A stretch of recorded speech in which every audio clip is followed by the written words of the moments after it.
Bergeser ke Pontianak, Kalimantan Barat, sudah ada Sucia Lucinda. Sucia, silakan dengan informasi Anda. Baik Bella dan juga saudara, dapat kami informasikan ada dua informasi menarik yang akan kami sampaikan dari Biro Pontianak Kalimantan Barat dalam Cerita Nusantara pada siang hari ini. Kita ke informasi yang pertama saudara. Siswa sebuah SMK negeri di Kabupaten Sintang, Kalimantan Barat berhasil membuat mobil listrik. Mobil dengan kecepatan 30-40 km per jam ini dirancang untuk medan off-road. Berikut liputannya.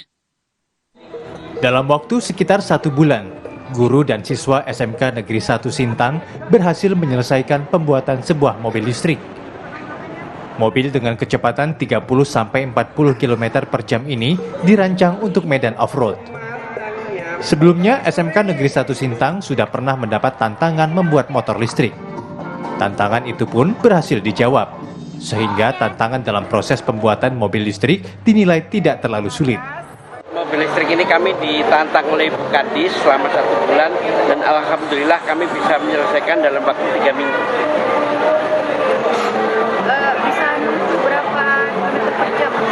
Ini kita rancang untuk kecepatan 30-40 km per jam karena untuk desain kondisi mobil bugi. Jadi memang untuk medan off-road. Kalau untuk kendala karena di Kalbar ini baru ya, dan kita harus cari promotor nih atau vendor nih yang menyediakan paket kit konversinya. Itu mungkin untuk kendalanya. Tapi untuk pengerjaan karena kami basicnya udah pernah konversi motor listrik, ya jadi untuk pengerjaan udah sama aja. Itu full setiap hari ngerjakan ini ya? Full setiap hari sampai jam 12 malam. Oleh Kepala Dinas Pendidikan dan Kebudayaan Provinsi Kalbar, Kepala SMK Negeri 1 Sintang selanjutnya diberi tantangan untuk melengkapi mobil listrik dengan panel surya, sehingga tidak perlu dicas.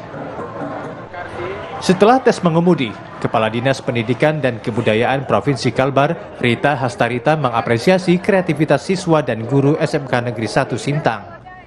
Menurutnya, mobil listrik ini nyaman dan gampang digunakan, tidak berisik, hemat biaya dan ramah lingkungan.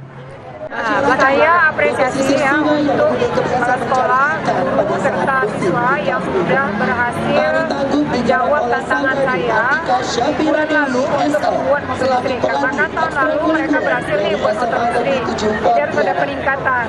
Ini adalah upaya dari kami ya untuk mendukung mensupport sekolah bagaimana meningkatkan skill mereka, kompetensi mereka melalui tantangan-tantangan challenge karena ini bagian dari kurikulum mereka. Kemudian apalagi masa depan tentunya kendaraan listrik ini kita akan beralih ke kendaraan listrik. Jadi ilmunya anak-anak, kompetensi gurunya juga sudah harus mengarah ke arah yang akan kita gunakan masa depan.